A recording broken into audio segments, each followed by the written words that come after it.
সরকারি নির্দেশনা অনুযায়ী আজ থেকে সারা দেশের সুপার শপে পলিথিন ব্যবহার নিষিদ্ধ রয়েছে। বিকল্প হিসাবে পাট, টিস্যু, মোটা কাগজ ও কাপড়ের তৈরি ব্যাগ ব্যবহার শুরু হয়েছে। ক্রেতারা বলছেন, শুধু সুপার শপ নয়, বাজার সহ সব দোকানে পলিথিন নিষিদ্ধ করতে হবে। ২০০২ সালে পলিথিন নিষিদ্ধ ঘোষণা হলেও ২২ বছরে তা বাস্তবায়ন হয়নি। ৫ আগস্ট অন্তর্বর্তী সরকার ক্ষমতা নেয়ার পর পরিবেশ মন্ত্রণালয়ের উপদেষ্টা সৈয়দা রেজওয়ানা হাসান পলিথিনের ব্যবহার বন্ধে পদক্ষেপ নেন। ১ অক্টোবর থেকে সারা দেশে সুপার শপে পলিথিন ব্যবহারে নিষিদ্ধ করা হয়। পলিথিন ব্যাগ ব্যবহার বন্ধে নির্দেশনা অনুযায়ী চট্টগ্রামের সুপার শপগুলোতেও পলিথিনের বিকল্প ব্যাগ ব্যবহার শুরু হয়েছে। বিকল্প হিসেবে কাগজ ও পরিবেশ বান্ধব ব্যাগ ব্যবহারের উদ্যোগ নেওয়া হয়েছে। ক্রেতাদের কাপড়ের ব্যাগ ব্যবহারে উৎসাহিত করা হচ্ছে। চিটাগংয়েও আমরা দেখি আজকে থেকে তো রিফ্লেকশন শুরু হচ্ছে। দেখা যাক, আমরা আশা করতেছি সবখানে পলিথিনের ব্যবহার উঠে যাবে। ওটা দেশের জন্য ভালোই হবে। সরকারি নির্দেশনা মেনে বরিশালের ৮টি শোরুমে পলিথিন ব্যাগ ব্যবহার বন্ধ করা হয়েছে। জনগণকে সচেতন করতে মাইকিংও করা হয়েছে সুপার শপগুলোতে। এদিকে রাজশাহীতে পরিবেশ দূষণকারী পলি ব্যাগের বিরুদ্ধে সরকারের সিদ্ধান্ত বাস্তবায়নে ব্যবস্থা নেওয়া হয়েছে। পলি আর নেট ব্যাগটা ইউজ করতাম, লাইফস্টাইল ব্যাগটা ইউজ করতাম, এটা বন্ধ করে দিচ্ছে। এখন পাটের ব্যাগটা ইউজ করা দরকার বলছে, এটাই করবো আমরা। টিম ওয়ার্কের মাধ্যমে এটা সুপার শপগুলো মনিটরিং শুরু হবে এবং যেখানে যে ধরনের অ্যানোমালি পাওয়া যাবে বা সুপার শপ সহ অন্যান্য জায়গায় যে পলিথিনগুলো পাওয়া যাবে তার বিরুদ্ধে আইনানুগ যে ব্যবস্থা, বিশেষ করে মোবাইল পরিচালনা সহ অন্যান্য যে কার্যকরী আইনানুগ ব্যবস্থা আছে সেগুলো আমরা গ্রহণ করেছি। সিলেট ও খুলনা সুপার শপগুলোতেও বন্ধ রয়েছে পলিথিনের ব্যবহার। বিকল্প হিসেবে পাট ও কাপড়ের ব্যাগ ব্যবহার করা হচ্ছে। তবে মুদি দোকানে চলছে পলিথিনের ব্যবহার। পলিথিন যদি ব্যবহার না হয়, সবাই যদি এগুলা ব্যবহার না করে, এটা দেশের জন্য অত্যন্ত মঙ্গলজনক। পলিথিনের কারণে অনেক জায়গায় অনেক সমস্যা হয়। বগুড়ায় বিভিন্ন সুপার শপে টিস্যু, মোটা কাগজ ও কাপড়ের তৈরি ব্যাগ ব্যবহার শুরু হয়েছে। প্রশাসন বলছে, গেল বছরের শুরু থেকে এখন পর্যন্ত ১২টি অভিযান পরিচালনা করে ২,১৮,০০০ টাকা জরিমানা ও ২৮ টন পলিথিন জব্দ করা হয়েছে। Tanjil Hasnat, Independent News. এ বিষয়ে আরো বিস্তারিত জানাতে এই মুহূর্তে সিলেট থেকে যোগ দিয়েছেন সহকর্মী রানা মজুমদার।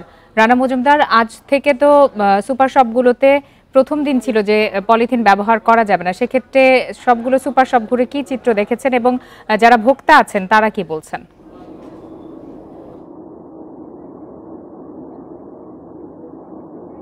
দেখুন, সরকারি যে নির্দেশনা ছিল আজকে থেকে সুপার শপগুলোতে পলিথিন ব্যবহার হবে না, তো সেক্ষেত্রে সেই নির্দেশনা মোতাবেক আমরা কিন্তু সিলেটের যে সুপার শপগুলো রয়েছে সেগুলো আমরা ঘুরে দেখেছিলাম এবং আমরা দেখেছি প্রত্যেকটি সুপার শপেই কিন্তু আসলে পলিথিনের ব্যবহার করা হয়নি। এবং এই মুহূর্তে আমরা রয়েছি ইউনিমার্টের যে সুপার শপ রয়েছে সেখানে, এবং এখানে এসে আমরা দেখতে পেলাম যে তারা কিন্তু যারা ক্রেতা রয়েছেন তাদেরকে কিন্তু তারা পলিথিনের পরিবর্তে পাটের ব্যাগ কিংবা কাপড়ের যে ব্যাগগুলো রয়েছে সেগুলো তারা কিন্তু প্রোভাইড করছেন।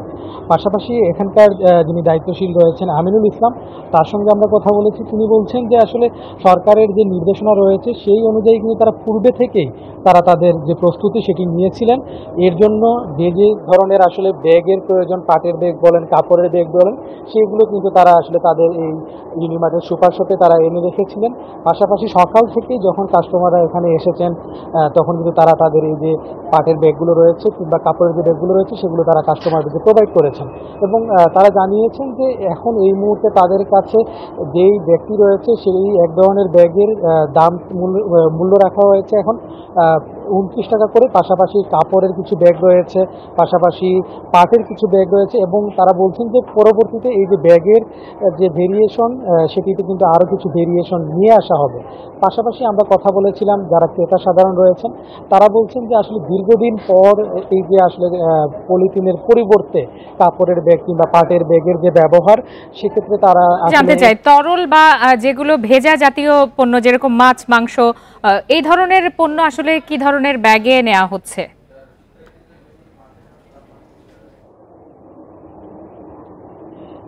তারা বলছেন যে আসলে এই ধরনের পণ্য তারা যেহেতু ক্যারি করবেন, তো সেক্ষেত্রে একটু অসুবিধায় পড়তে হচ্ছে যারা ক্রেতা রয়েছেন তারা বলছেন। তো সেক্ষেত্রে যারা এখানকার যারা রয়েছেন সংশ্লিষ্ট কর্মকর্তারা, তারা বলছেন এক্ষেত্রে তারা বিশেষ ধরনের একটি ঠোঙার ব্যবহার তারা করছেন, যে ঠোঙার ভেতরে অনেকটাই হচ্ছে যেগুলা পানি যাতে করে বাইরে না পড়ে এই ধরনের একটি ঠোঙা ব্যবহার করা হচ্ছে, যাতে করে এই যে পানিটা মাছ মাংসের যে পানিটা রয় সেটি যেন আসলে বাইরে না পড়ে। এই ক্ষেত্রে এই ধরনের একটি ব্যবস্থা নেওয়া হচ্ছে।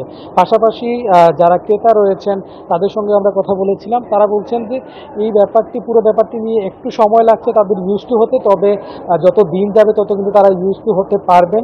পাশাপাশি এই পদক্ষেপটিকে তারা সাধুবাদ জানিয়েছেন। তবে যারা পরিবেশবাদী রয়েছেন তাদের সঙ্গে আমরা কথা বলেছিলাম, তারা যে বিষয়টি বলছেন যে এই বিষয়টি সম্পূর্ণরূপে একটি তদারকি করা প্রয়োজন, প্রশাসন যেন প্রত্যেকটা ভালো পলিথিনের বিকল্প প্রয়োজন। জি রানা মজুমদার, আপনাকে অনেক ধন্যবাদ।